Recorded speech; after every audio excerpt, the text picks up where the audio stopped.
আমরা হচ্ছে বিভিন্ন ধরনের নেম প্লেট নিয়ে কাজ করি। বাসাবাড়ি থেকে কবরস্থানে যতগুলো নেম প্লেট আছে, অফিস আদালত যা নেম প্লেট আছে সবগুলো নেম প্লেট নিয়ে আমরা কাজ করি। তারপর হচ্ছে বিভিন্ন গিফট আইটেম নিয়ে কাজ করি, কলম, মগ, ডায়েরি, নোটবুক, এইসব প্রিন্ট আইটেমের নিয়েও কাজ করি। Offset print, digital print, sticker, যত ধরনের স্টিকার আছে, ডিজিটাল প্রিন্ট আছে, সব ধরনের আইটেম নিয়ে আমরা কাজ করি। এটা আসলে বলতে গেলে আমাদের অভিজ্ঞতার উপর নির্ভর করে, কারণ আমরা শুরু থেকে এই কাজটা শিখে আসছি। এটাতে একটা ভালো অভিজ্ঞতা আছে, এই জন্য এই ব্যবসার উপর আমরা ঝুঁকে পড়ছি। এক একজন মানে যার অভিজ্ঞতা যেখানে আর কি আটকে গেছে, এই আইটেম নিয়ে ভালো একটা অভিজ্ঞতা আমাদের আছে, এই জন্য আমরা এই আইটেম নিয়ে কাজ করি। এরকম সম্ভব, কারণ ঢাকার বাইরের থেকে, বিভিন্ন জায়গার থেকে, বিভিন্ন জেলার থেকে অনেকে আসে।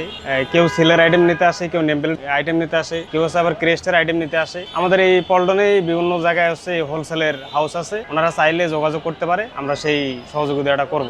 দোকানের ঠিকানা হচ্ছে 14 পুরানা পল্টন মোড়, দারুস সালাম মার্কেট, নিচতলা, মোল্লা মেটালিক।